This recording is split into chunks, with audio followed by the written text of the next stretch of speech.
नमस्कार, मी प्रतीक्षा घेऊन आले तुम्हा सर्वांसाठी एक नवी सिरीज ज्याचं नाव आहे खास उपवास।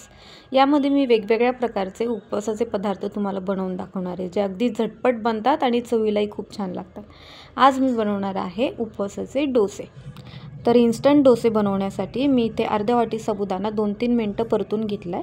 मग अर्धी वाटी शेंगदाणे 4 ते 5 मिनिटं लालसर होईपर्यंत परतून घ्यायचे। दोन्ही थोडंसं थंड होऊ द्यायचे। थंड झाल्यानंतर शेंगदाण्यांचे साल काढून बाजूला ठेवून द्यायचे।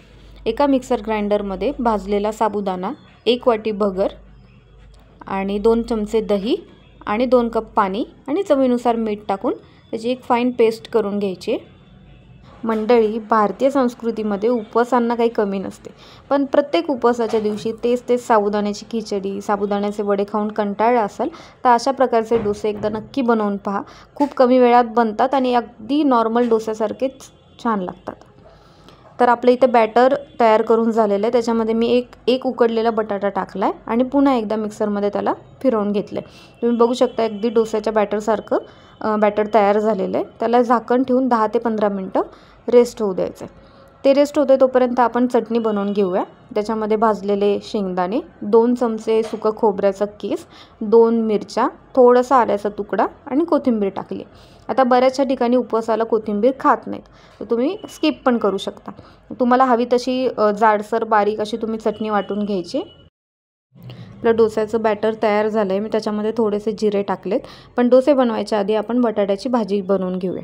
काही नाही, अगदी साध्या पद्धतीची फोडणी आहे। थोडंसं तूप किंवा तेल टाकायचं आहे, त्याच्यामध्ये थोडेसे जिरे टाकायचे, 1-2 मिरच्या बारीक चिरून टाकायच्या आणि झालं की 2-3 बटाटे, तुम्हाला हवी तेवढी क्वांटिटीमध्ये तुम्ही बटाटे टाकू शकता आणि त्याची भाजी बनवून घ्यायची। बटाटे टाकले की 1-2-3 मिनिटं परतवून त्याच्यात मीठ टाकून आपली बटाट्याची भाजी तयार होते। नाही बनवली तरीही चालतं, पण डोस्यासोबत बटाट्याची भाजी छान लागते म्हणून मी बनवली आहे। हवं असेल तर याच्यामध्ये थोडंसं शेंगदाण्याचं कूट टाकलं तरीही चालेल। मी असंच रोज नवनवीन उपवासाच्या पदार्थांची रेसिपी तुम्हा सर्वांसाठी घेऊन येणार आहे, त्यामुळे माझ्या चॅनलला सबस्क्राईब नक्की करा। ठीक आहे, चला तर आपली बटाट्याची भाजी इथे तयार झाली आहे। आता आपण गरमागरम डोसे बनवून घेऊया। डोस्यासाठी शक्यतो नॉनस्टिक पॅनच वापरा, कारण साबुदाण्यामध्ये एक प्रकारचा चिकटपणा असतो, त्यामुळे ते चिटकून राहतं। त्यामुळे नॉनस्टिक पॅनच वापरायचा। तवा कडक गरम करून घ्यायचा आणि जसं मी दाखवलं आहे तसं थोड्या प्रमाणात डोस्याचं बॅटर त्याच्यावर टाकायचं। मस्त डोस्याला जाळी येते।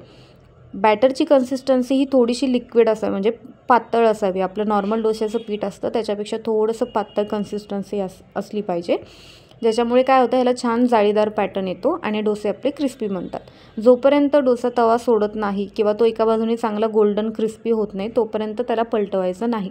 थोडंसं तूप टाकून त्याला तसंच क्रिस्पी होईपर्यंत राहू द्यायचं। हवं असेल तर तुम्ही दोन्ही बाजूने परतून घेऊ शकता किंवा एका बाजूने परतवलं तरी चालतं, कारण आपला डोसा खूप पातळ आहे, त्याला दोन्ही बाजूने भाजायची खास काही गरज पडत नाही। तुम्ही बघू शकता डोसा व्यवस्थित तयार झालेला आहे, त्याला सुंदर असा गोल्डन रंग आलेला आहे। असे डोसे तुम्ही नक्की बनवून पहा। गरमागरम सर्व करा। चटणी, बटाट्याची भाजी किंवा असे नुसते खाल्ले तरी हे डोसे खूप छान लागतात। बाकी तुम्हाला जर माझ्या रेसिपीज आवडत असतील तर मला लाईक, शेअर आणि सबस्क्राईब नक्की करा। थँक्यू।